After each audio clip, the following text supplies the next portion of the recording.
Hello and welcome. This is NTA Tuesday Live and I'm Cyril Stover. The fight against corruption, many say, is yielding results, which include the recovery of stolen funds coupled with prosecutions. All these aimed at ending corruption, impunity and advancing good governance. Now, as President Muhammadu Buhari said, if corruption is not killed, it will destroy the country. A stand the African continent shares by endorsing him to champion the fight against corruption in the continent. Now, it's widely believed that the president's international engagements have continued to earn Nigeria more respect, boosting the country's international profile and image. Of recent, President Buhari was elected chairman of ECOWAS. This was at the 53rd Ordinary Session of the authority in Togo. Tonight, President Muhammadu Buhari, in the eyes of the world, how well is Nigeria benefiting from this, especially with bilateral agreements? Now that's the focus after this report by Makut Simon Macham. 2015 remains a watershed in the political history of Nigeria when President Muhammadu Buhari assumed power to revive the economy, restore security and fight corruption in Nigeria. Knowing well that he could not succeed without the support of the international community, the president engaged in several international trips to meet the world and explain the trajectory of development during his administration. For instance, on security, the president ensured that he visited all Nigeria's neighbors, such as Cameroon, Niger, Chad, and Benin Republic. The president also met with world leaders and spoke at the United Nations, Commonwealth Heads of Government meeting, among other fora, to talk about Nigeria, the fight against terror, and international cooperation. On the fight against corruption, the president, having faced the monster headlong at home, decided to raise the matter internationally, particularly as it relates to looted Nigerian funds abroad. Corruption is indeed one of the greatest evils of our time. Corruption rewards those who do not play by the rules and also creates a system of distortion and diversion, thereby destroying all efforts of constructive, just, and fair governance.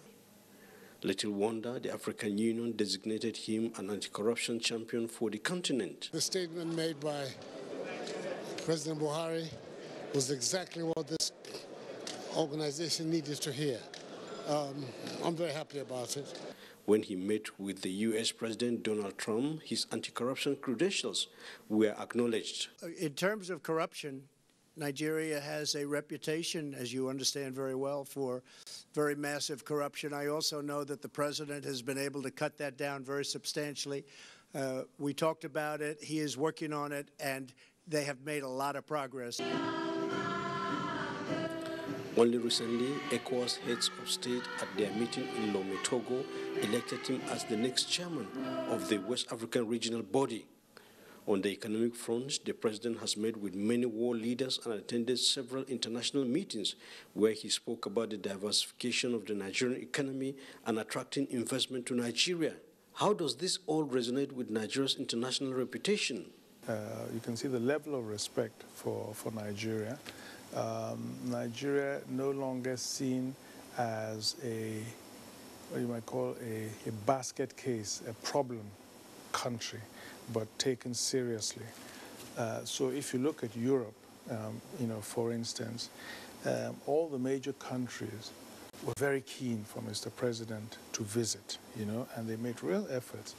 And the reception that he got in those countries and the keenness with which all of them were to sign agreements, trade agreements with Nigeria, to support Nigeria in all the various challenges, economic, social, with the humanitarian crisis.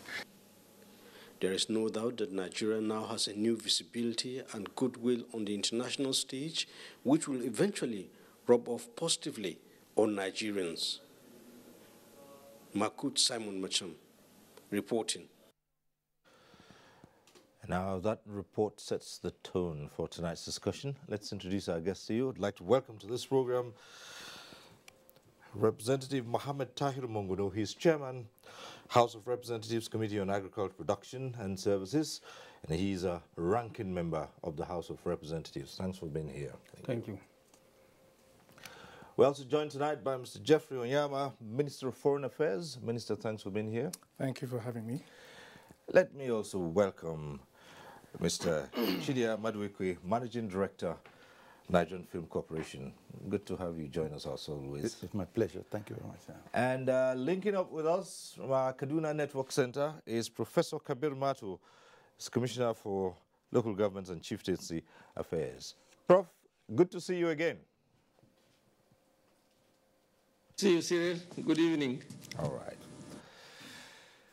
Now, as usual, we acquaint you with the procedure of this program. At the appropriate time, you can get to be part of the discussion in the studio. The various platforms will be on your screen. You can take advantage of them.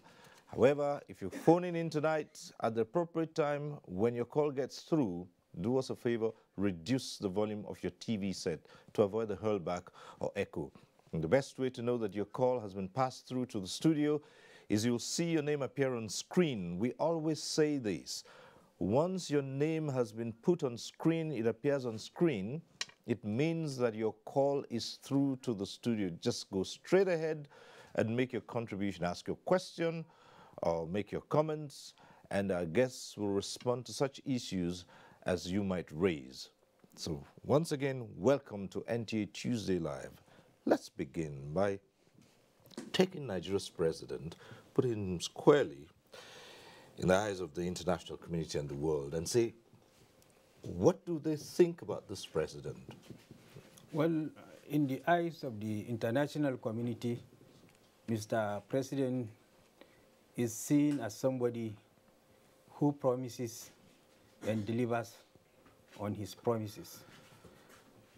And he's equally seen as a responsible and responsive leader to the yearnings and aspirations of the people that gave him the mandate to serve them. This is clearly manifested by the fact that Mr. President was elected into office on the basis of three cardinal principles. That is, combating the issue of insecurity, delivering on the economy, and fighting corruption. For example, with regard to the issue of insecurity, before the advent of the present administration, it is common knowledge, not only in Nigeria, but all over the world, that the Boko Haram insurgents in the northeast, and particularly in Borno State, where I come from, which is the epicenter of the Boko Haram insurgency, the insurgents have taken over 2/3 of the local government in the northeast. They have hosted their flags and administering their laws there, to the extent that people have been displaced in the northeast. Our infrastructure has been completely destroyed, and our economy is in a state of comatose. But now, with the advent of this administration, coupled with the fact that one of the cardinal principles for which this administration was elected into office, today, as I'm speaking to you now, the insurgents have been degraded. They no longer have the capacity to fight our armed forces and then hold on to territories to the extent of administering their laws. And most of the internally displaced people have returned back to their various communities, and they have started picking the pieces of their lives. So Mr. President has delivered on the issue of insecurity. With regard to the issue of economy, the economy has been revitalized, and one of the cardinal principles around which the issue of revamping the economy revolves is the issue of diversification of the Nigerian economy away from oil to agriculture. And that promise has been delivered to the extent that today, our import bill with regard to rice particularly has been reduced by about 90%. And today, we are even exporting some of our products to other countries with a view to earning the much needed revenue with a view to financing our infrastructure needs. Then with regard to the issue of corruption, we all know that corruption has become so endemic and has eaten deep into our veins like a cancer worm, that the level of impunity with regard to corruption and then stealing of our common patrimony is unparalleled and unprecedented in the history of this country. But today, because of the vigorous fight against corruption exhibited by the present administration, the issue of impunity has been drastically reduced, and anybody today that wishes to engage in corrupt activities thinks twice before engaging in it, and as evidenced by the record of convictions so far secured by the anti-corrupt agencies and the level of prosecutions that is so far done by the anti-corrupt agencies. So Mr. President is seen as a person that promises and delivers in the eyes of the international community. And besides that, Mr. President is equally seen as a Democrat to the core, as a person that believes in the rule of law, and as a person that believes in constitutional order. This is clearly evidenced by the fact of his non-interference in the emergence of the leadership of the National Assembly. He clearly said that he is going to work with anybody that the National Assembly, in its wisdom, decide to elect to preside over its affairs.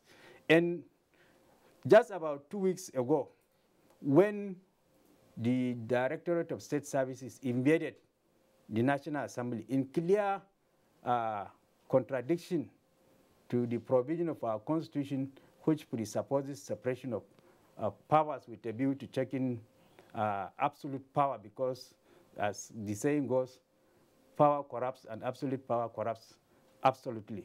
So in tandem with that, immediately the National Assembly was invaded. The leadership of Directorate of State Services that ordered the invasion of the National Assembly was ordered to be sacked. That is not what happened in our immediate past history when the National Assembly was invaded. The people that sanctioned the invasion of the National Assembly in our immediate past history went scot-free. So this is a clear indication that Mr. President believes in the rule of law, he believes in constitutional order, and he jealously guards and protects the Constitution of the Federal Republic of Nigeria, which is the grand norm of the land.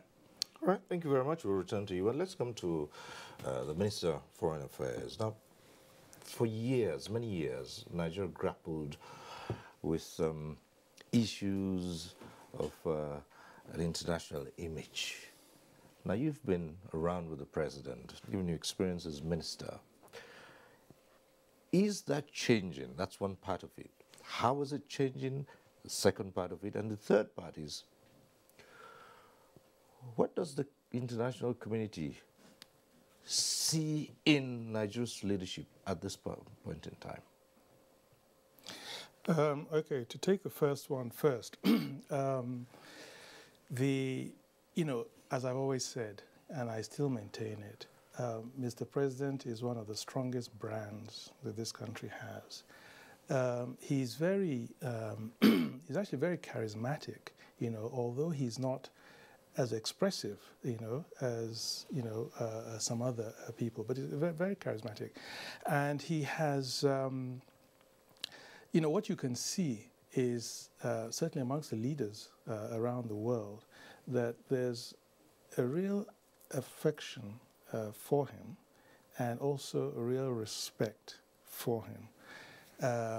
And you can see that from the personal relationship, and the chemistry that he has with various world leaders. President Trump, for instance, gets on extremely well with him. I mean, that cannot be said of many, leaders around the world at the moment. Very warm relationship. He had the same thing with the, President Hollande when he was president of France, and his successor, Macron. David Cameron, Theresa May, Angela Merkel. Incidentally, I mean, this month we're going to see the visit of, Theresa May and Angela Merkel, and the Chinese president. So that personality of his, and that credibility that he has, and that respect that he has inured to the benefit of Nigeria. Whatever meetings they are organizing, be they even small meetings, like in UNGA, in the UN, Theresa May had a very small meeting, I think it was 2 years ago, with just 6 leaders. Our president was there. The Commonwealth meeting, David Cameron at the time, had a small meeting. Our president was there, was invited. So they respect him and clearly, admire him. They involve him in the processes at which big decisions, global decisions, are taken. And so that in itself also means that Nigeria, as a country, now becomes a player globally. And we see that with the various positions that Nigeria has been asked to fill around the world. Then we see that in Africa too, with the Gambia crisis and all the crises in Africa. Mr. President is always, invited to be front and center of the process. So it's very clear, and of course, as was mentioned earlier, the African countries decided that he should be the champion for anti-corruption. So he's iconic. He's a figure that is recognized worldwide as standing for, against corruption and good governance. And again, recently in ECOWAS, we saw a situation where, he made it clear that he had a lot on his plate, but they all insisted that he should be the chairman of the ECOWAS authority, heads of state. Why? Because it was felt that West Africa was going through a particularly tricky period, and it required somebody of his stature to, to take on that role. And questions, how the country is, taking that on. We are following. He's opening the doors, and we see the engagement and the support that we're receiving from the international community to achieve the 3 principal objectives, of Mr. President. So his acceptance and the way he's seen globally has clearly benefited the country. We see economically, in terms of trade with other countries, the security area, and also in anti-corruption and asset recovery, that the countries around the world are cooperating much more with Nigeria than was the case, in the distant past. And, we're coming from a level where, as I always point out, there was Nigeria was not held in the highest esteem, globally. I mean, we saw that, and we saw the narrative with respect to Nigeria, and I think Mr. President has really been able to, shift the narrative to a very large extent, and we've benefited tremendously from that. All right, let's come to you, Mr. Maduikwe. And the same thing, we suffered, from what was called then a battered image internationally.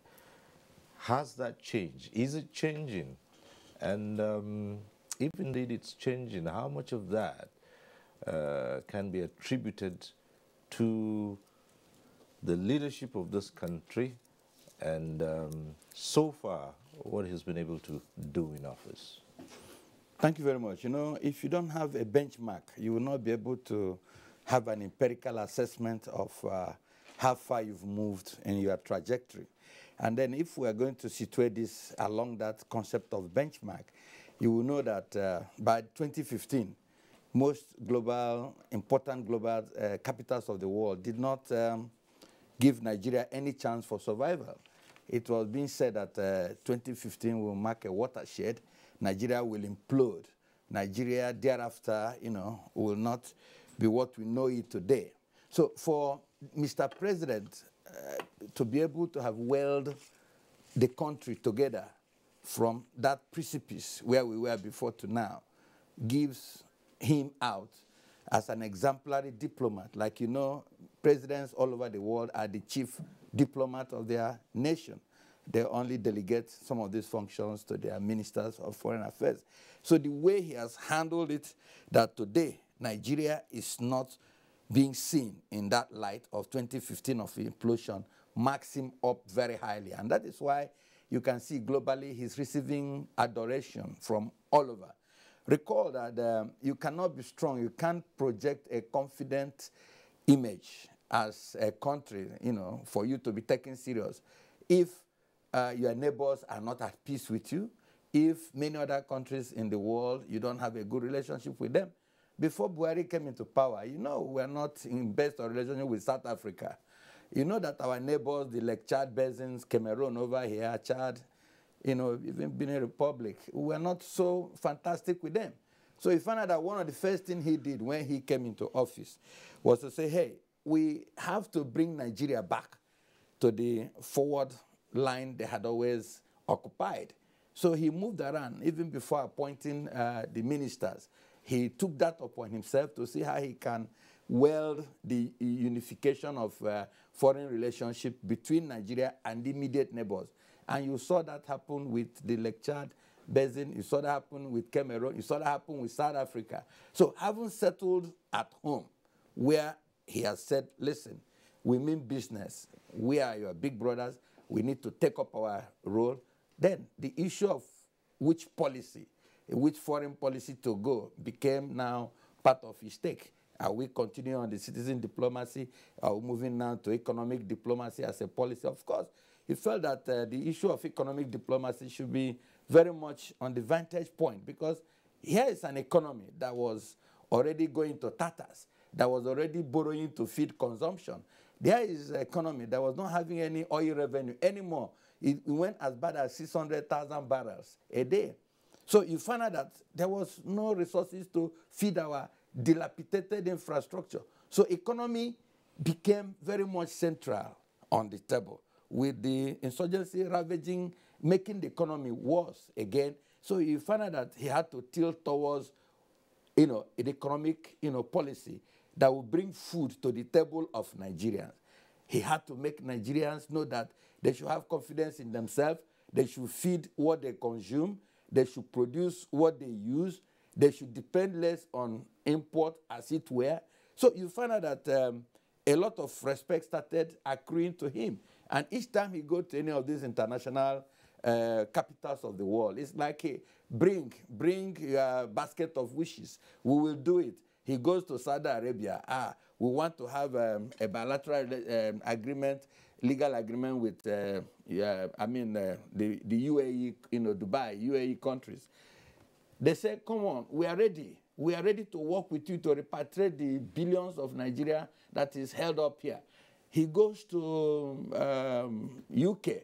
He has the open governance agreement with UK.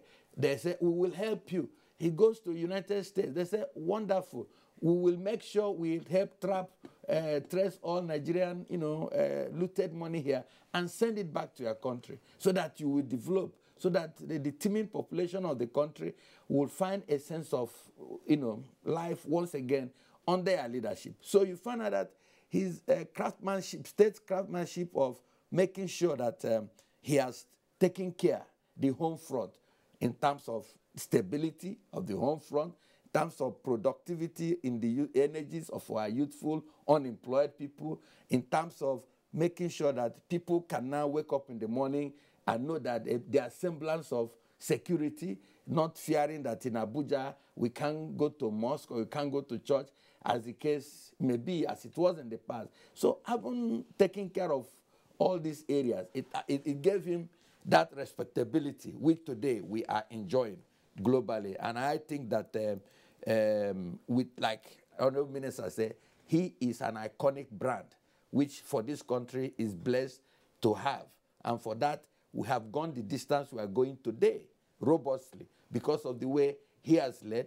Above all, he has shown commitment, because he came and said, I'm a born-again Democrat. I'm not going to go the way that you, because this was one of the things used to malign him during the campaign, that he's a military dictator, so he's going to interfere. So he has always walked his talk.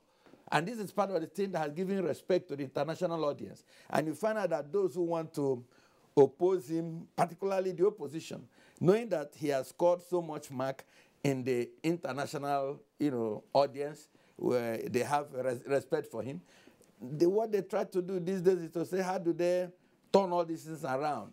Okay. They have failed as an elite conspiracy to bring down his government. The people more on the street are saying, we are with Buhari because we trust Buhari. We can see the impact of what he's doing. People in Delta states who for 37 years have never seen train passing through their cities, suddenly see train coasting down their cities. They say, this is what Buhari is doing. So we are for Buhari. And so the people who are opposition, instead of playing politics the way it should be, they're now going to cutting the international audience to have a negative impression about this administration, which again has failed. So you find out that elite conspiracy have failed, international conspiracy also have failed, and maybe they have other things in their kitties. It will also fail. Okay. It's good we are situating this discussion properly, but let's go over to our Kaduna Center and Professor Kabir Mato. Yes, expectedly, Nigeria is part of the global community, and given its position in Africa, there would be considerable interest in what goes on here. What is the response to Nigeria's image globally at this point in time? Would like you to look at it, against what it used to be and what it is today. And perhaps from there, would see if indeed things are changing. Prof. Cyril, I think the Minister of Foreign Affairs, Honorable Mongonu, and Dr. Maduike, have done a very wonderful analysis of the very foundation of this discussion. But I think one of the most important things that we need to take into cognizance is that in the theory of international relations, we have what we refer to as instruments of foreign policy. The instruments of foreign policy is comprised of several, instruments. One of them, of course, is the issue of population, resources, etc., etc. But a fundamental factor there is the issue of the role of the individual leader. And I think what Nigeria has today in the difference is the charisma and the leadership that seems to come from President Muhammadu Buhari, which apparently seems to enjoy not just African support, but rather international recognition. And this is displayed in very several areas.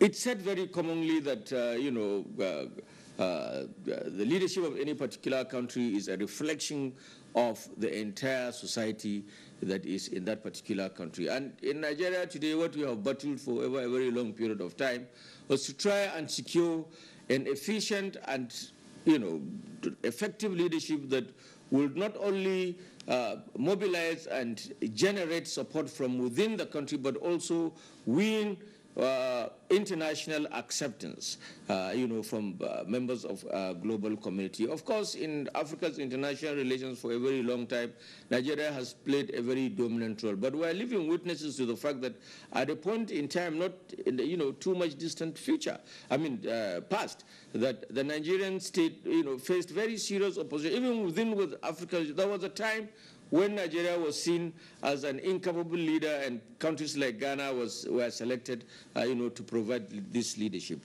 What I'm saying in essence here is therefore that the role of the individual leader in decision-making is fundamental, to whatever attainment or desires or goals or objectives that that particular country desires to achieve.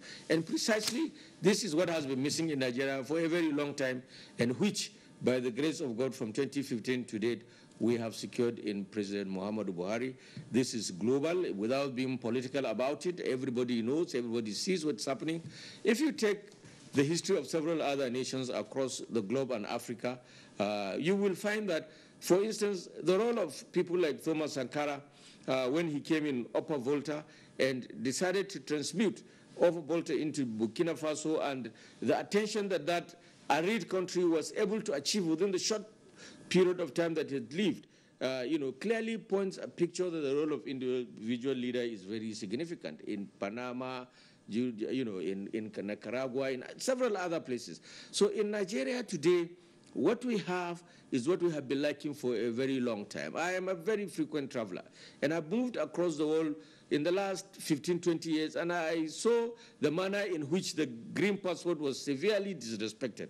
I used to tell my friends that whenever I was going to the United States of America, I was prepared that at any point of entry to stay a minimum of 1 hour answering questions simply because I was holding the green passport. We were seen as people who were corrupt, we were seen as people who were insincere. All these fundamental observations by the international committee are gradually being reduced and severely eliminated, to the extent that today the Nigerian leadership is recognized, not just by Africa, but international committee, as a leadership that is meeting the requirements of those benchmarks that have been put as the minimum requirements as far as the democratic system is concerned. So I think the benefits that Nigeria seems to be enjoying from the leadership of Muhammadu Buhari are so enormous that we cannot in the next 1.5 hours or 2 hours be able to elaborate on them. But the fact of the matter is that here we are today, coming from a scenario where you are held a suspect to a situation where you are seen as respect. Our leadership is the fundamental issue. You are dealing in a global community, and this global community is continuously shrinking by the development that we have in information and communication technology. So I am saying, as a matter of sincerity, that what we have today is a leadership that is not just respected at home. I tell you a story. The weekend election that took place in 3 states or 4 states in Nigeria, in Bauchi it was reported very clearly that women will go and cast their votes and hold their ballot paper and kiss it and then put it to the ballot box and shout, "Say Baba." It's simply a signification of the trust that the ordinary Nigerian people have for their political leadership. And like I said in the beginning, in any political system, the leadership that you have simply reflects on the character of the followership. And I think that Nigeria is on the path of liberation, is on the path of freedom, is on the path of recognition, not just at home, but within the international community. And of course, despite whatever, cleavages, whatever claims that will come from political opponents, that is of course usual, that's of course normal. But the fact that the leadership of this country is recognized internationally opens a lot of leverages and ways for Nigeria to benefit from a lot of those. For God's sake, Kenya, Uganda, and lots of these countries in the eastern part of Africa fund more than 50 to 60% of their annual appropriation from donor and international support. Donors have been so scared of investing a dime in our economy because they know that any investment that is done in Nigeria was an investment in futility. And we can see the money. All right, Prof, we'll return to you in just a moment because there are issues you raise in here. But we have a very first call coming through on this program tonight. So let's hear from Vincent, who's calling in from Benin. Hello. Yes, go ahead. I want to contribute to this discussion calling from Benin. Mr. President Muhammadu Buhari has done significantly well in the area of fighting corruption. He has brought back Nigeria to the way Nigeria ought to be. But I want him to also put more effort, increase the numbers of EFCC staff. All states EFCC must be functional because you cannot continue to bank on Abuja alone.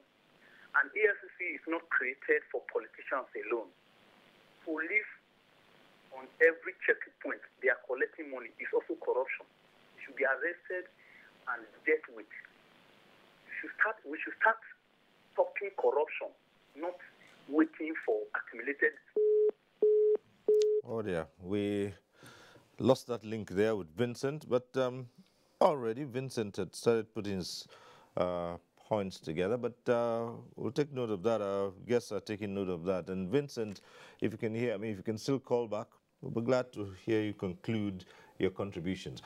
But let's go to an important point which has been raised of recent, and Professor Matu started talking about it although in a different way. The thing is, I'd like our guests to respond and react to what's been bandied around. Is it true to suggest by any means that having disagreements in the polity detracts from the credibility and the stature of the leader of a country? In other words, is having a mute society synonymous with progress? I think the level of disagreement among the various dramatis personae in the polity is clearly a manifestation of the fact that democracy has come to stay in Nigeria, and the provision of the Constitution, which presupposes freedom of speech, freedom of association, is clearly respected and also upheld as enshrined in the Constitution by the leadership of Mr. President. That is why you see different opinions in the polity with regard to issues of governance, with regard to issues of politics, because political parties are vehicles of interest articulation and interest aggregation. And as such, you have divergence of opinion between the various players in the polity. And that does not in any way tantamount to lack of leadership or a weak leadership, but it's a clear manifestation of the fact that democracy and democratic norms and values, as well as rule of law, is being jealously guarded and protected in the polity. All right. Just before we put the same issues to the Minister of Foreign Affairs, let's see if we can get this call through from Maiduguri. And Mustafa is calling in. Hello, Mustafa. Go ahead. Hello. Good afternoon. Yes. Good evening. Good evening. Good evening. I would just like to make a little contribution. Yeah. The President Muhammad Buhari has a global respect. And I would like to just give an instance. I was at Saudi Arabia last year. You know, it is a gathering of the whole world. And once you meet with any person on the road or even in the haram in Muslim, if they ask you, where are you from? The next question is to say, how is Muhammad Buhari? How is he doing? And this has clearly demonstrated his acceptance globally. And nothing on him is the truthfulness of what he is doing. And we are always totally behind him. We are definitely a good guy. Thank you so much.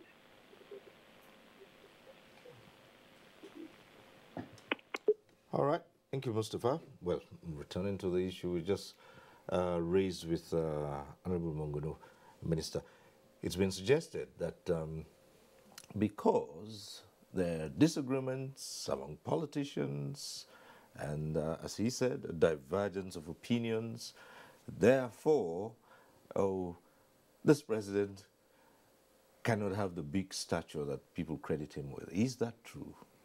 Well, no, I think that what Honorable Manganu said is absolutely right. I mean, you operate a democracy, and the whole essence of a democracy is to encourage, people to speak up, to speak their minds, and of course the whole purpose of having an opposition is precisely to criticize, because if they agreed, they wouldn't be in opposition; they would be with the government.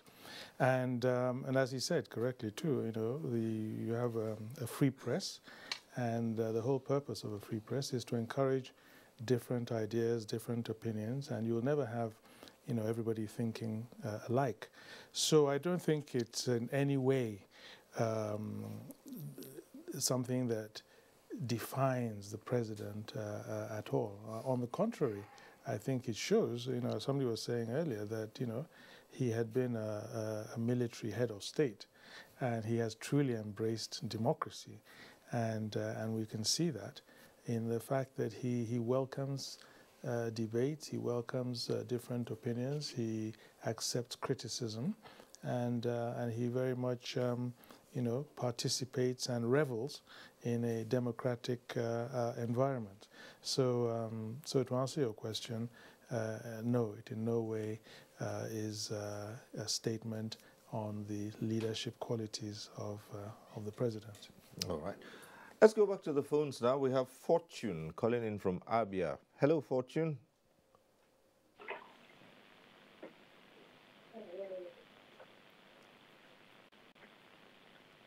Fortune from Abuja, are you there?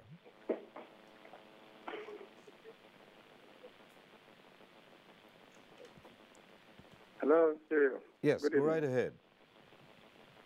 Hello, good evening. Good evening. Hello, can you hear me? Mm-hmm. Yeah, can you hear me? Sure, we can hear you. Go ahead. Hello? Fortune, go ahead. Hello? Your name is on screen, so you're on. Go ahead. Yeah. Nice to see you on Tuesday Live again. Mm-hmm.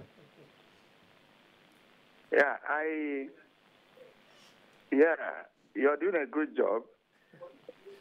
You're doing a good job. But I had expected you would bring a panel that is a bit balanced. I see you presenting a panel that is made up of 2 appointees of the government and a pro-APC House of Reps member. So I had expected that you bring a panel that is more balanced, so we can listen to Tuesday Live as what he used to be. All right. I have been listening to the panelists, and I'm trying to figure out what, if this is the Tuesday Live I used to know before now. One of them is telling me President Buhari is doing well, security-wise. And for him, he's done well with Boko Haram in Maiduguri. And I'm asking, why didn't he talk about what is happening in the Middle Belt? Is he trying to assess President Buhari based on the little success he has made in Maiduguri, because he has decimated Boko Haram in a way? What of the Middle Belt? Is that not a security concern? Then the appointee for the census board or whatever is saying by 2015, Nigeria was almost at a point where nobody thought it will exist. But I'm trying to let him understand that Nigeria today has never been divided political-wise, ethnic-wise, religious-wise than before. So I enjoy this program, but today I'm not too good with the panelists I'm seeing. You just brought in government appointees and APC party members to discuss President Buhari. You would have mixed it up. Let's get diverse opinions about President Buhari so we can discuss and let people know. That's just my opinion in case you're forming your panel next time. Thank you. All right. Thank you so much, Fortune. But you see, it's just, that's exactly the nature of the program. That's why it's interactive. You have just produced and provided that, difference in opinion that you were talking about, and that's why it's interactive. So Not everyone has to be in the studio here. That's why we put the phone lines and the numbers out so that people like Fortune can have the opportunity to also give a different view. And that's the whole essence of an interactive program. So it's not only the people in the studio, those who are calling in and sending in text messages and emails as well, they are also part of the program, and they can and they are free to air opposing views, which is exactly what you have just done now. So thank you very much for calling in. We hope you'll continue to enjoy the program as you say you do. Thank you once again. But let's go over to Mr. Badiwike to I'd like to respond. take off from where Fortune called in, and I'm happy he did.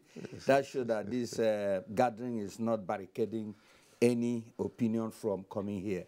But Fortune should be able to know that the issue of divisiveness in our nation's religious or ethno-religious polity was made worse by the former administration, not by President Muhammad Buhari here.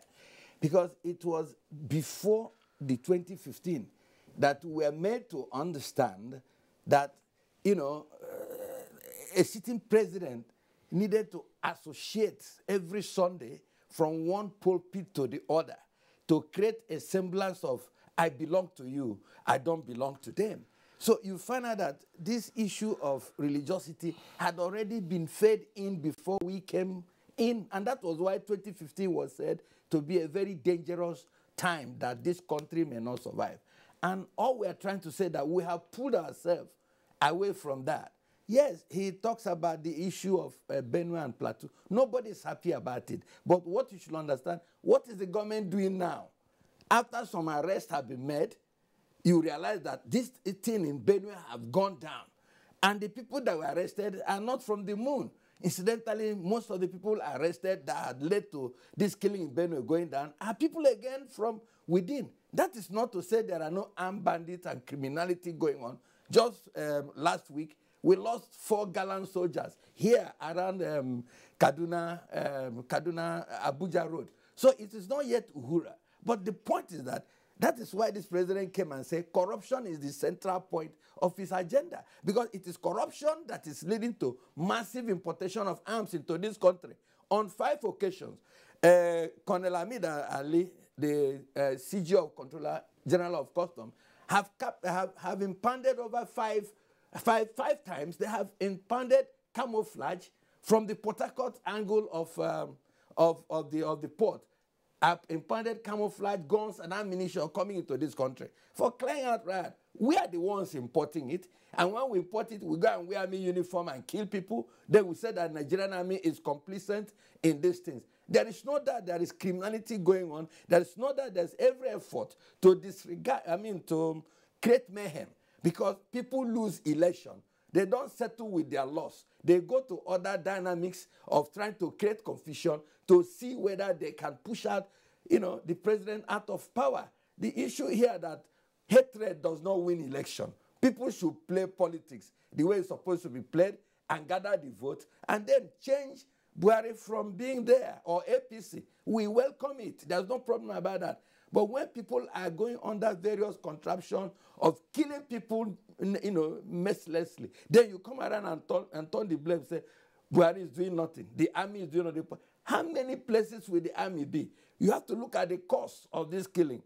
What are we doing to prevent it right from our communities? What are we preaching in our churches and our mosques as traditional rulers and heads of our different villages? How are we monitoring those coming in and going on and reporting? But here, we had issues of militancy when Buhari came.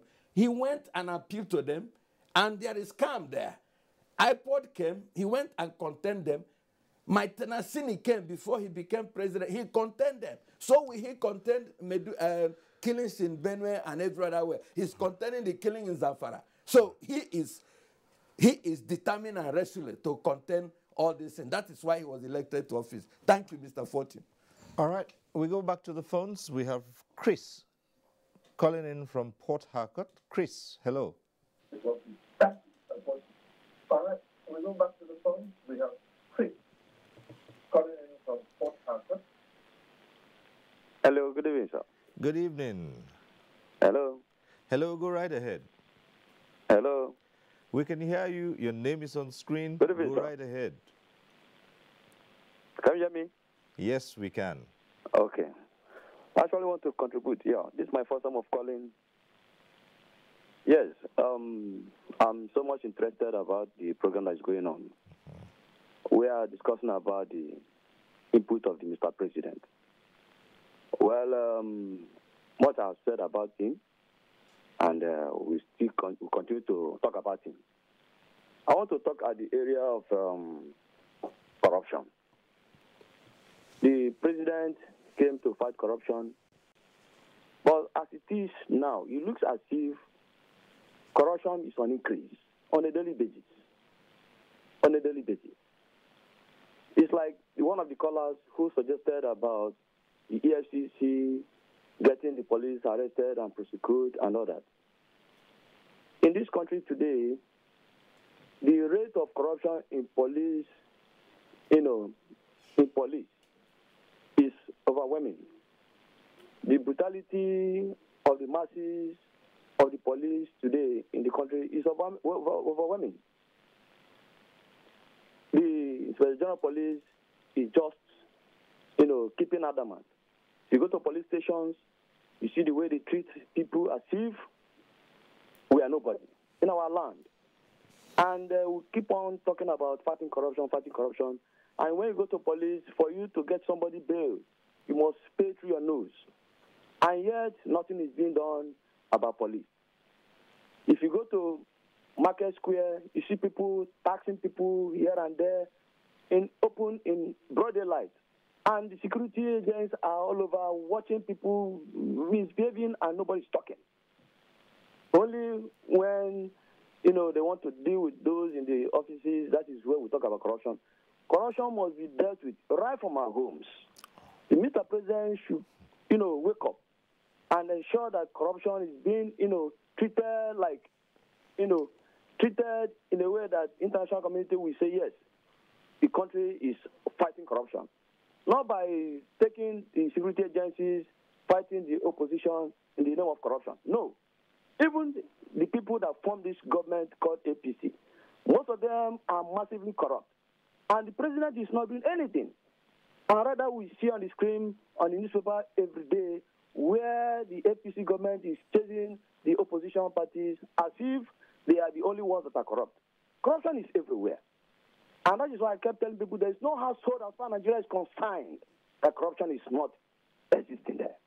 And the president must wake up to ensure that we put a stop to corruption. Because that is why, I don't know, somebody said that if we don't kill corruption, corruption will kill us. Thank you very much, sir. All right. Thank you very much, Chris. And we'll just go straight to Kaduna Network Center. And Professor Kabir Matu has been listening to the discussion so far, especially the phone calls, and would like you to respond to issues that have been raised.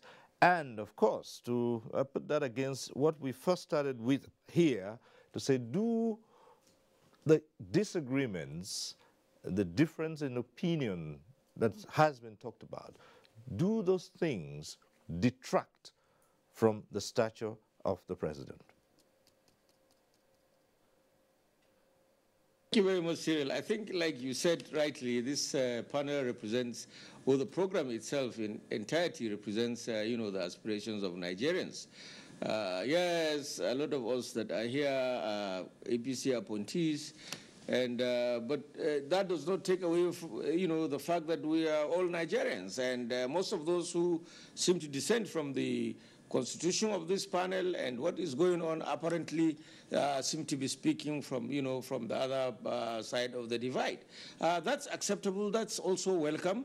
But one fundamental thing that I like to, bring up here is that, Fortune who called to agree that some little successes have been achieved as far as the issue of Boko Haram is concerned, seem to be completely oblivious or, oblivious of the fact that, the tragedy, as Oromongonu mentioned, of Boko Haram, was much more than the ordinary.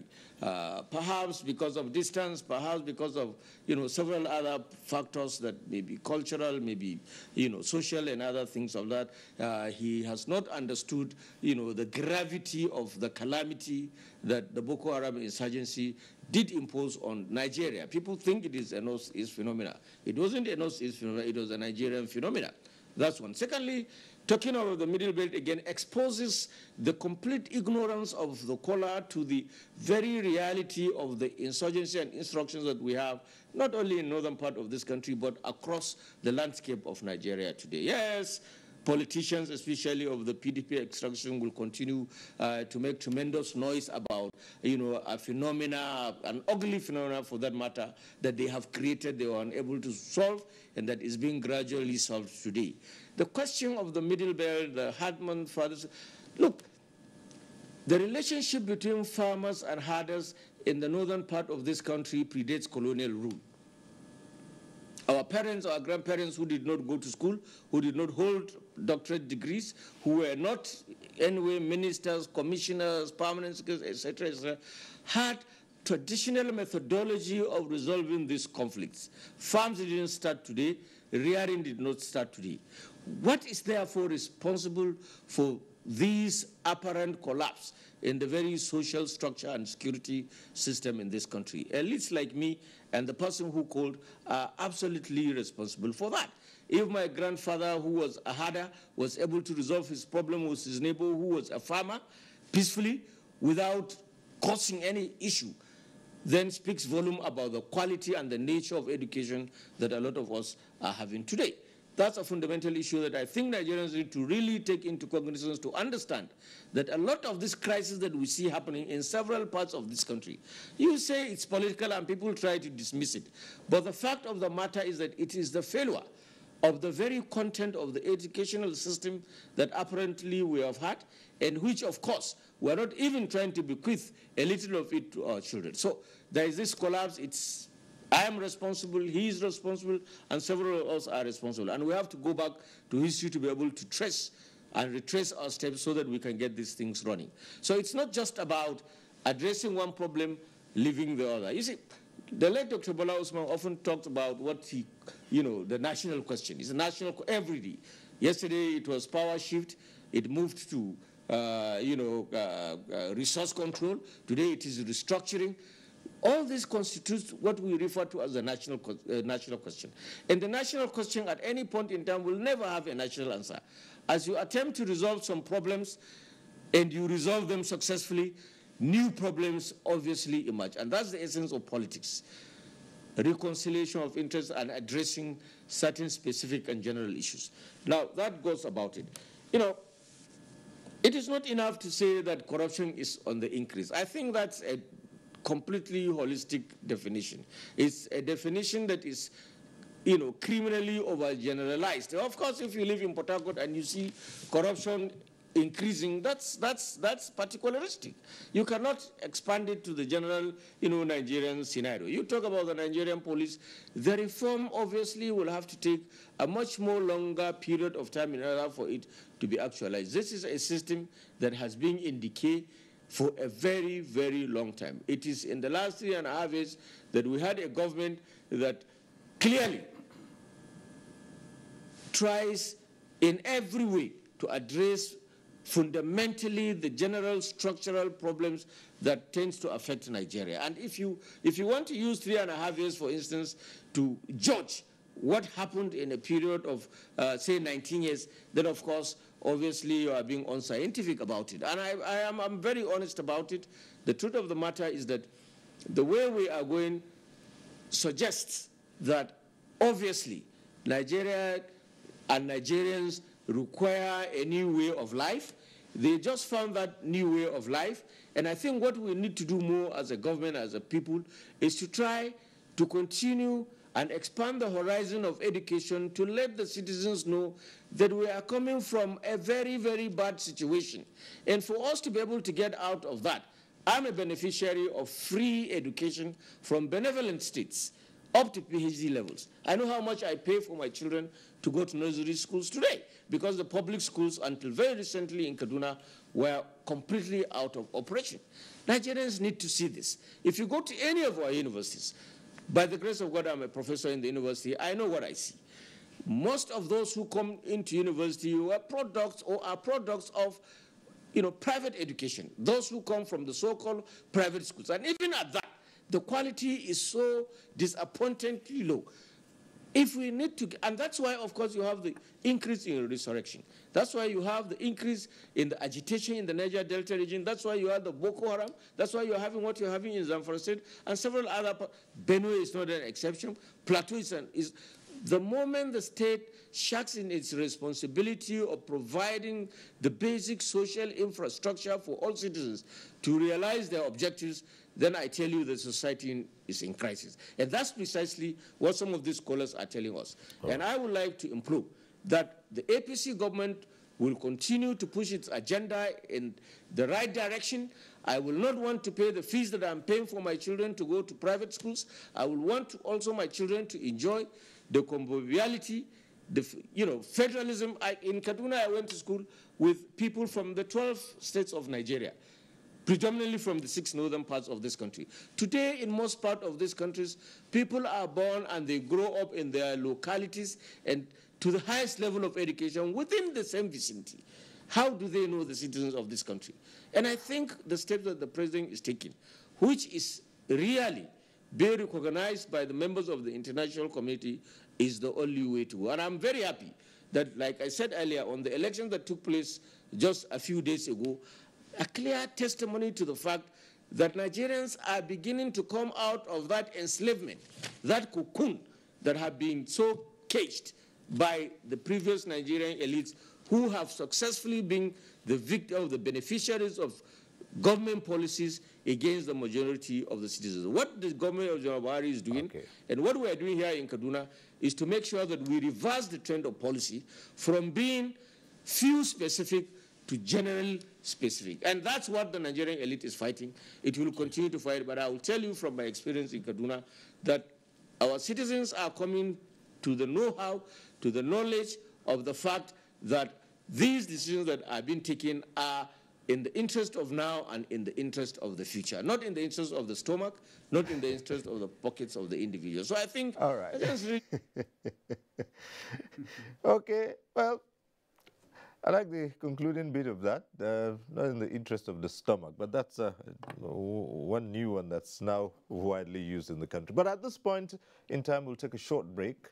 Stay with us on NTA Tuesday Live. There's still more ahead, and we'll get all the opinions. Nigerians, our fearless officers and men of the Nigerian military are winning the war against Boko Haram. Today, all occupied territories have been recovered and Boko Haram has been degraded. Our affected brothers and sisters are getting their lives back. However, they are now after you and me. In our mosques, churches, schools, motor parks, markets, entertainment centers, and public gatherings. Be vigilant. Be security conscious. Report suspicious persons, objects, and movements to the police and other security agencies. The security of our nation is a duty for you and me. Nigeria, unite against terrorism. This message is brought to you by the Federal Ministry of Information and Culture. The struggle for independence had been a long and tough one. Our founding fathers and compatriots sacrificed their comfort and even shed their blood. We cannot at this point in history afford to spirit away their sacrifices for immediate but temporary gains of today. Let us emphasize what unites and not what divides us. Working for the unity of purpose with a stronger vision for a better tomorrow. NTA, growing with the nation. Nigeria, the only country we can train with remarkable potentials to excel. Let us believe in ourselves and change our attitude for the sake of our country and generations unborn. Let us revive our cultural values, which are our essence as a nation. Let us renew the spirit of patriotism and hope in our dear country. Do not take or give bribe. Be punctual always. No more African time. We can't expect to be global citizens and operate on African time. Join the queue. Insist that people are attended to on a first-come basis, no matter who they are or where they come from. Nigeria, good people, great nation. Make you report any crooked person, object or wakajube movement to police and security agent demo. The security of our nation now work for all of us, plus including me and you. Nigeria, make we unite against terrorism. Now, Federal Minister of Information and Culture bring on this message.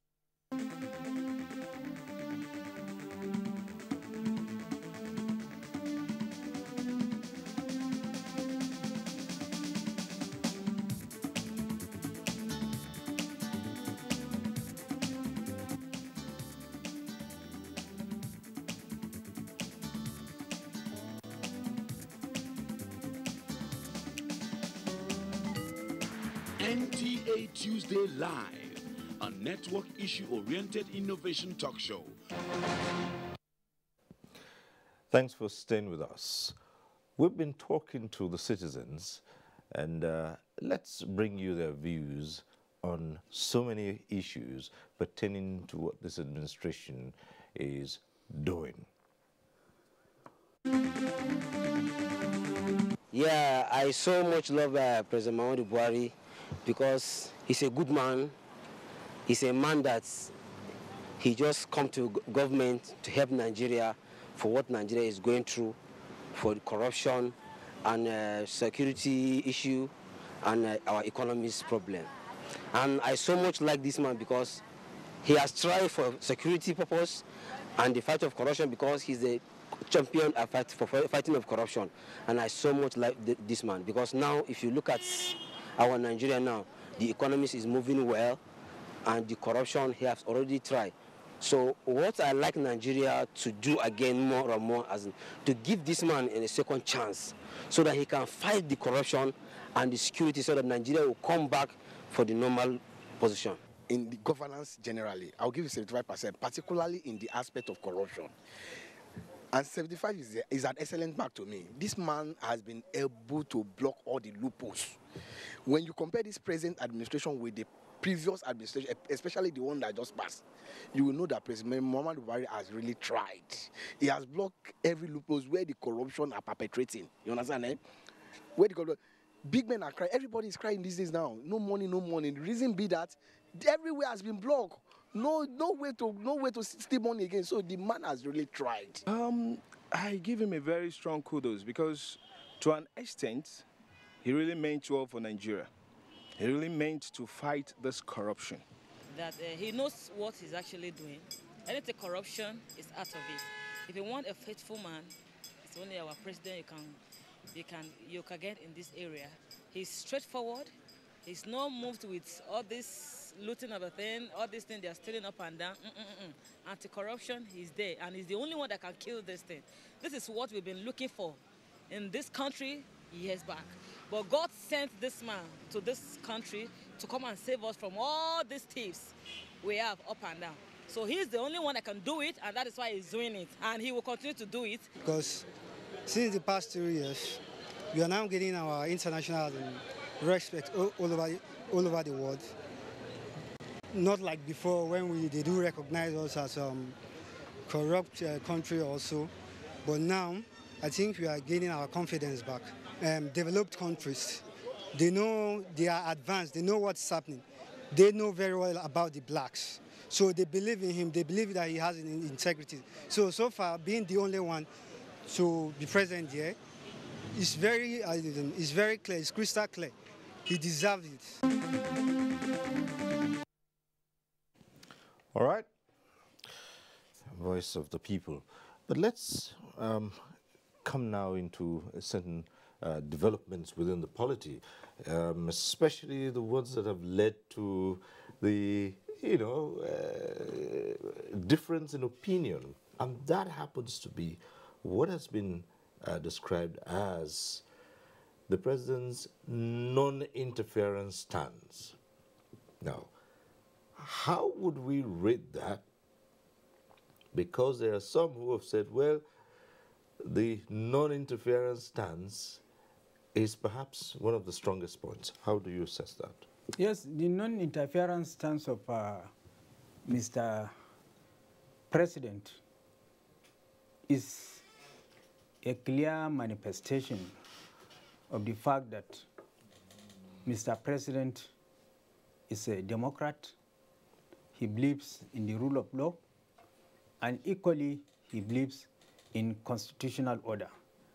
As I observed earlier on, during the emergence of the leadership of the National Assembly, Mr. President clearly and unequivocally stated that he is not going to interfere on who leads the National Assembly, as opposed to what obtains in our immediate past, where the executive interferes in the emergence of the leadership of the National Assembly.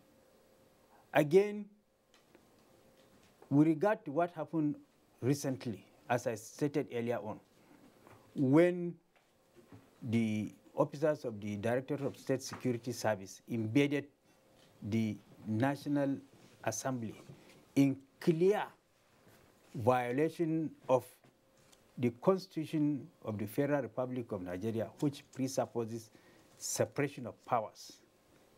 Immediately, the people that engaged in that shameful act were ordered to be sacked. So this point of non-interference in the affairs of the other arms of government, as envisaged by the Constitution of the Federal Republic of Nigeria, is something for which Mr. President deserves a pat on the back, and is a clear manifestation of the fact that Mr. President is giving muscular expression to the concept of separation of powers, which, if it is otherwise practiced, will lead to tyranny and abuse of office. Then, if I can crave your indulgence to respond to the issues raised by the previous callers with regard to the issue of the Boko Haram insurgency in the Northeast and what is happening in Benue State.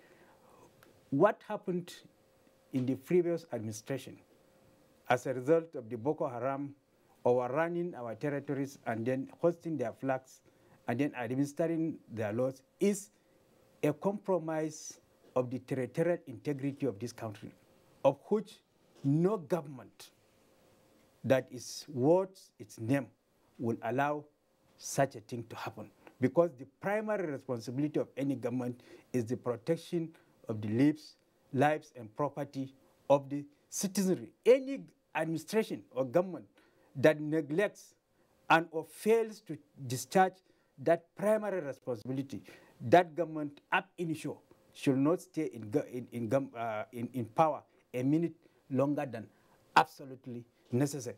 The issue of killings in the middle belt part of the country is an emerging issue of which the present administration is working round the clock and is putting all hands on deck with a view to nipping it in the bud.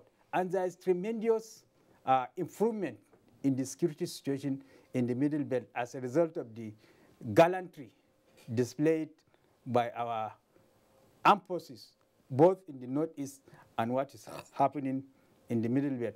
With regard to the issue of fighting corruption as whether it is targeted at the opposition only, I beg to disagree, because since the advent of the present administration, it was the PDP that was in power. So all acts of corruption that has been perpetrated is done by the PDP. And that is why the investigations and what have you is targeted at the PDP government that left power.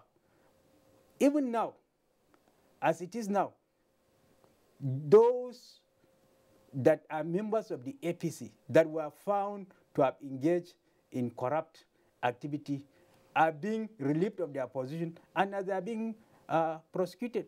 Even the secretary to the federal government, as a result of the investigation, he was relieved of his position. He's an APC member, and a distinguished senator who is an APC member has been convicted by a competent, by a court of competent jurisdiction. So this clearly shows that Mr. President is not biased in fighting corruption, and it is of general application to whoever engages in corrupt activity. All right, Minister, non-interference in the activities of the other arms of government. I think non-interference is not the appropriate term to use. I wouldn't use that term. You know, I think that, you know, Mr. President is trying to strengthen institutions. It's not about individuals, you know. Mr. President will serve and he will leave. And what this country lacks are strong institutions. And I think that what Mr. President is doing is he's trying to strengthen institutions and let them play their role without, you know, without sort of driving them, you see. And the result might not always be what he wants, but he realizes that in the long run, it's best for this country, you know, for those institutions to, you know, to be stronger and for it not to be about personalities per se. So that's really, you know, my take on it. And this is not only with regards to the other, you know, arms of government, but it's also with regards to, you know, corruption. I heard some of your speakers, you know, saying that, oh, but, you know, there's still corruption, this person was not tried. And there again, you know, I think what Mr. President is trying to do is saying, you know, you have your judiciary, it has to be independent, you have to let them do their job. You know, they might convict or they might not convict when you think they should, but that's an institution that should do a job. Same with the police and, you know, all the other institutions. And I think that that is, you know, far-sighted. You know, let's focus on the institutions. All right. Back to the phones now. We have Henry calling in from Kanu. Hello, Henry.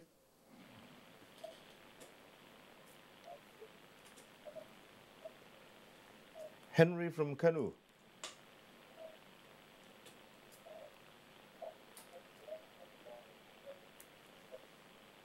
Is Henry still with us? Evening, sir. Yes, good evening. Go ahead. How is work, sir? Go right ahead. I'm live on the program. I can see everything that is going on. Yes, sir. I just want to know that my gentleman there, my noble elderly gentleman,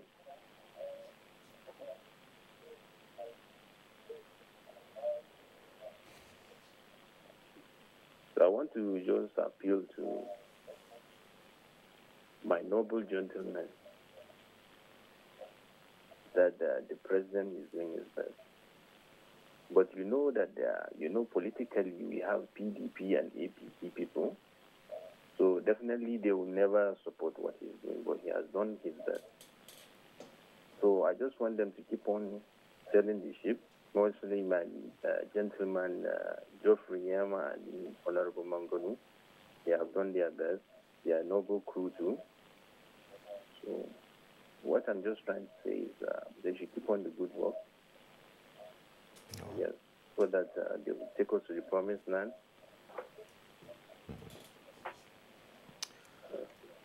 All right. Thank you very much, definitely, Henry. Okay. Politicians that are trying to see that Mr. President has not done anything, we will try and know what we will do with our PVC, because they will come back to their constituency and we will know how to vote them out. So just give them the kudos. Thank you very much. All right. Thank you, Henry.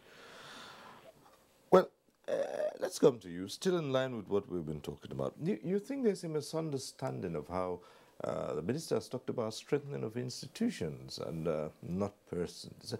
You think there's a misunderstanding of how a government should operate? I mean, many people expect, truly, perhaps because of the experience of the country in the past, many people expect, for instance, that the executive should determine what happens in other arms of government. When there's an allegation of corruption, a lot of people just expect that Mr. A is corrupt, pick him up, lock him up, throw away the key. Mr. B is alleged to be corrupt, pick him up, lock him up, throw away the key. A lot of people expect what ordinarily you would see in a military administration. You think there's a misunderstanding here of how things work now? Yeah, I think you're right in that observation, because we are used to drama. We like a lot of drama. And here we have a president that doesn't believe in drama. He believes in the substance of the engagement, because every president must leave his own legacy. And this is an office he ran for 4 times before getting into it. And he came into it at a quite matured age, with a lot of experience. So he has his eye on history, he has an eye on posterity. He's not concerned about the immediate. So he's not acting in a manner to satisfy our immediate desires in terms of how we think it will come about. You take, for example, the social intervention program. He said it was going to be party neutral. We in APC didn't like it. We felt that it is our party's program. We should be in the forefront of the social intervention program. But he said, no, it's about Nigeria. Now we are seeing more reason why he took that decision. And this kind of decision are things that come with state of mind of maturity and state of mind of integrity. When a leader has integrity as the watchword. He came and said he's a born-again Democrat, and he's living true to his word. He does not want to interfere. He will not. You can't push him to interfere. Let institutions be strong, even when it may not be favorable to our wishes. But he thinks that over time, the right thing will be done. And people are seeing it, are beginning to notice it, are realizing that he has no interest. We had some president in the past that will, within a tenure, will move about 5 senators. He will change senators at will. Some 100 days, some 200 days, some 100 and something days. You find out that they'll be changed because the executive said, well, I don't like the shape of your nose. Now, Mr. President Buhari says, no, I'm not going to be involved with that. Whatever you people in the National Assembly bring up, I'll work with. But now, some are taking advantage of that situation. And that is why we are happy we have a strong party chairman who is saying, no, this is the way a party wants it, and that is the way it's going to be. About corruption, there's no time that corruption will all evaporate within 2-3 years. It's not possible. But what we will say, what effort has he been able to achieve? Now, people don't find it comfortable to just see the whole bucket of money and take it home. A lot of institutional mechanisms have been put in place. Like me now, I don't know how the salaries of my workers are paid because the IPPS take care of it. In the past, as a chief executive of Parastatal, I would have been possibly employing people the way I like. I would have been possible having dealings with the banks to open accounts with them. But now, such things are not possible. I can't open an account with any bank because he's plugging, those areas of compromise. So he is building strong institutions. And that is a legacy he wants to leave, and we must come to terms with that. Right, let's go back to the phones. We have from Ekiti, Ambrose calling in from Ekiti. Hello, Ambrose.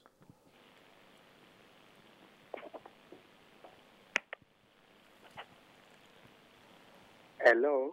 Yes, go right ahead. Hello. Good evening. Go ahead. I'm speaking from Ekiti State. Mm-hmm.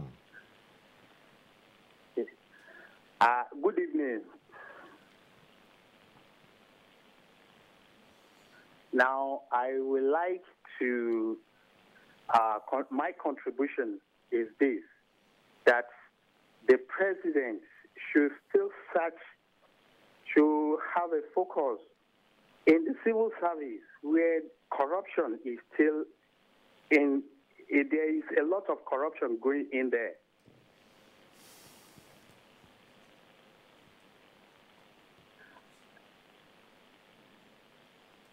And I believe that if the president is able to his beam light search there, it will be at least the corruption will also be reduced to the minimum.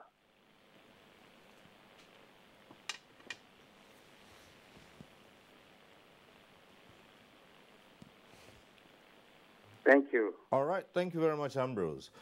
And from Ambrose's call, we head to a Kaduna Center.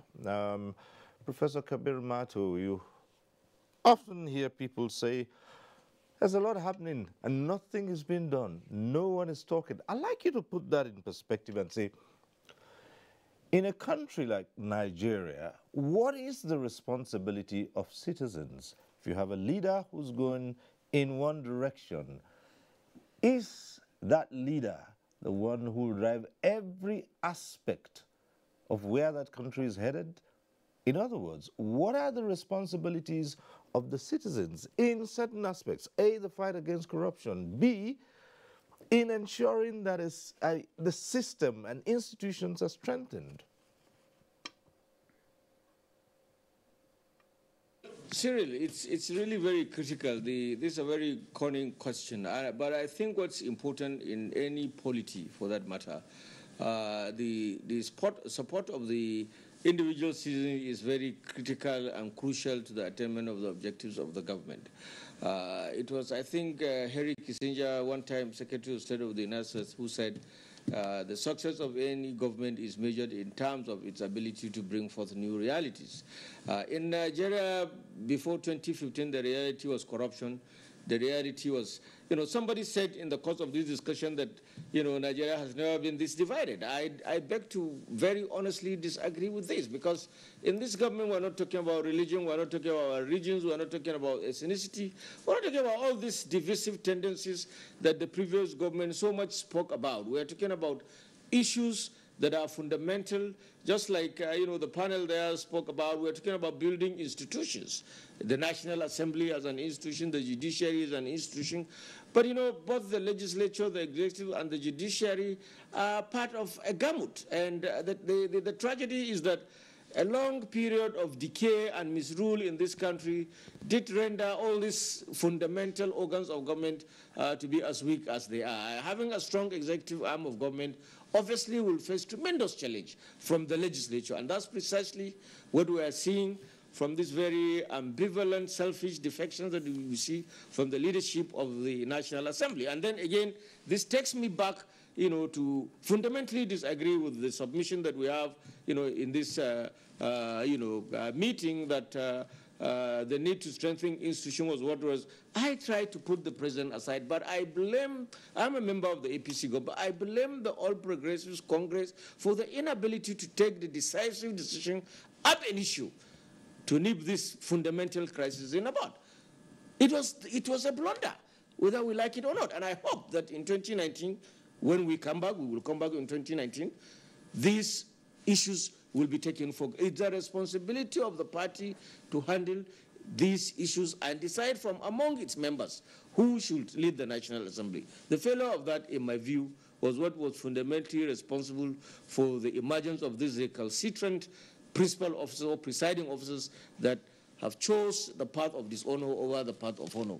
That aside, I'm saying that the way we are going today in this country, we are moving on the path of resurrection, if I may use the word.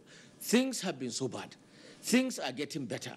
A destruction of 30, 40, 50 years obviously will take possibly half that time, the equal number of time, or even a longer of time to be able to correct. That's precisely what is happening. And I think what we need to do as a government, and what we are doing, is to try as much as possible to carry along the rest of the citizenry in the campaign of salvaging Nigeria from a state of decadence, paralysis, to a state of, abundance and plenty. And the resources are there, human, material, etc., etc. We have pretended for a very long period of time. Things have gone out of proportion. What we have today is this. Correcting the executive arm of government has a responsibility to spearhead over whatever ramification, whatever correction you are going to have in the legislature and whatever you are going to have in the judiciary. I am not saying, of course, what is very visible and what we can figure out at a glance is the executive arm of government, forgetting the fact that the legislature and the judiciary are also very central components of government. And then, of course, the leadership, one of the theories of democracy states very clearly that for a nation, for a society to be democratic, it must have these three major components. One is that an effective executive arm of government that has the capacity to execute laws that are made by the legislature. If you have a legislature that wants to pretend the ostrich and sound ambivalent, then you have a problem there. If you have a judiciary that is unwilling to conform with the tenets of the changing times, then of course there is a lot of problems. And of course, what is required here, therefore, is the need to mobilize the citizenry, just like we see. I keep making reference to the immediate past elections, and I am confident that when we have elections subsequently, it is going to reflect the same manner. Nigerians are gradually coming to terms with the reality that we are living a system that is comatose to a system that is bringing life and activities to the people. If you take any parameter, if you take any scenario in this country, and you measure it what happened in the 1970s, you find that it is not just stagnant. In fact, it has deteriorated. And the support of the citizenry is what is critical. Government has to mobilize people, has to mobilize citizens into understanding what its objectives are. And I'm very glad to say that from my experience in Kaduna State, the ordinary citizens of the state are coming to terms with the fact that the concept or the theory of change is not just as it is mentioned, but it also requires fundamental sacrifice on the part of the citizens to be able to key in the process so that at the end of the day, we give our today for their tomorrow. That's what we inherited. That's not apparently what we are bequeathing. It is our responsibility to make sure that we do just that. And that's why I am saying that we have never had this good in the recent past. We're having it now after the items have been so bastardly abused by previous ruling classes, especially in the last political dispensation. You're having a government, and people they will continue to, because it is easy to destroy. It takes a minute for you to bomb an entire structure and reduce it to rubble. It takes a long period of time to build it. And I think that's the situation that Nigeria finds itself in today. And it is a responsibility of every citizen to understand how precarious the situation is, how dicey, how difficult the situation is, so that we give our necessary support to our representatives at every level. It is not a partisan issue. It is an issue about Nigeria. I feel bitter. I feel betrayed when I look at my children and I see the future that lies ahead of them. It's difficult for me now to travel from Kaduna to Abuja because of the absolute state of insecurity. This is not what emerged yesterday or 2 days ago. It is a product of the long-age neglect that young people who ordinarily should have gone to school didn't go to school. Young people who ordinarily should have been provided with means of life, supported. Government is a provider of enabling environment and infrastructure so that citizens can build on. These things have failed. That's precisely what these governments are doing in Kaduna, in Abuja, and yet a lot of Nigerians are trying to take advantage of it, to tell the nation otherwise. But I'm glad that I said citizens are increasingly becoming aware. Those whom you think didn't go to school are ill-informed.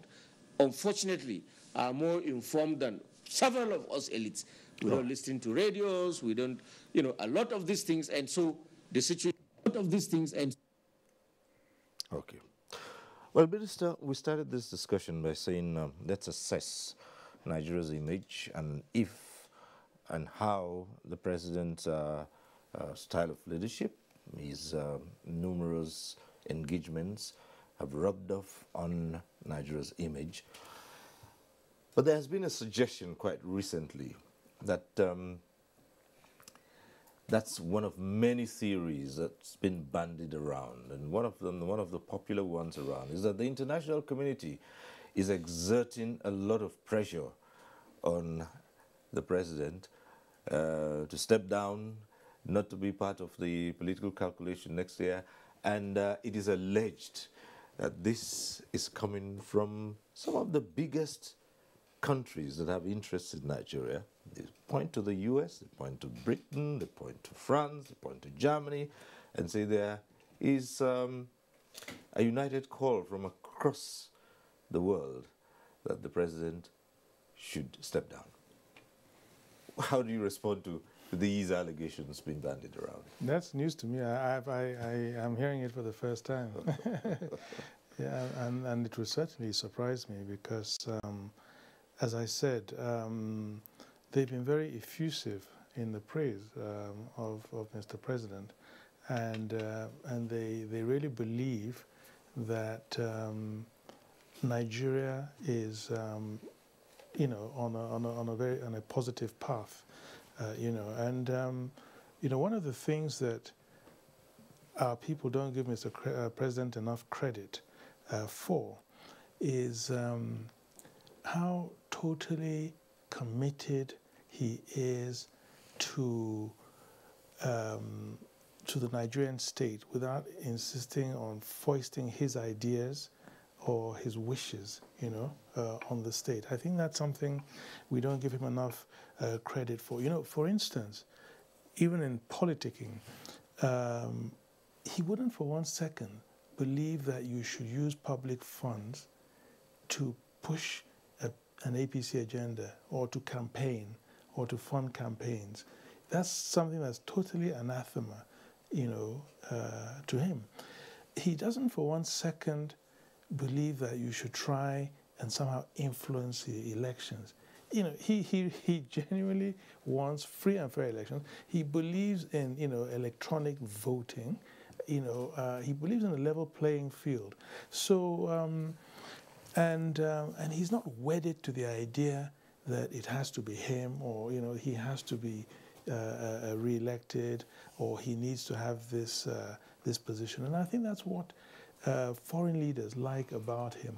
His total transparency and sincerity. You know, that really resonates, I think, very, very well. I mean, okay, his anti-corruption position is well known, but what he tells you is what he believes, and I think that they see in him somebody that they can really do business with and trust. So, as I said, you know, this is news to me that you know, foreign leaders are trying to persuade him not to stand for election. Have you heard that, Honorable Wogudu? Okay, you've heard that, particularly in the social media. Yeah, I've heard that. I think it is inherently contradictory for people to say that the European Union and the United States are now in the vanguard of clamoring for Mr. President not to recontest in the 2019 elections.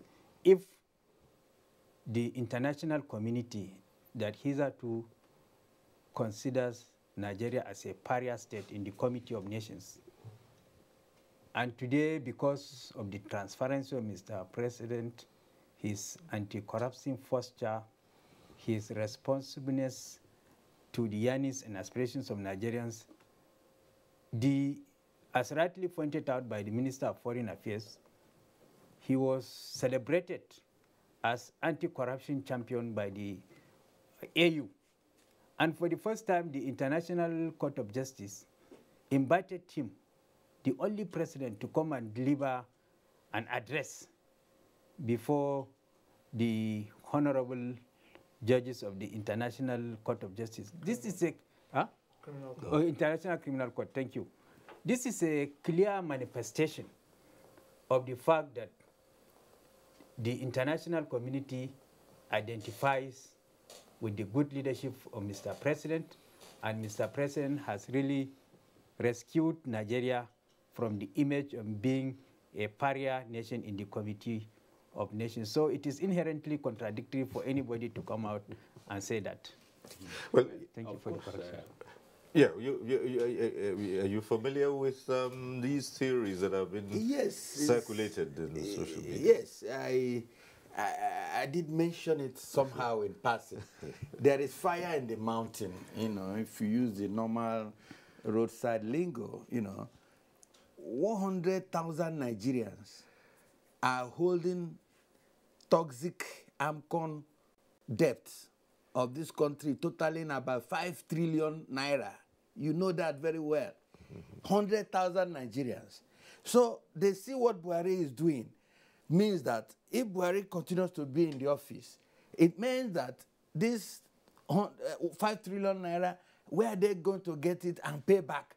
Right now, AMCON is after them to get this money back.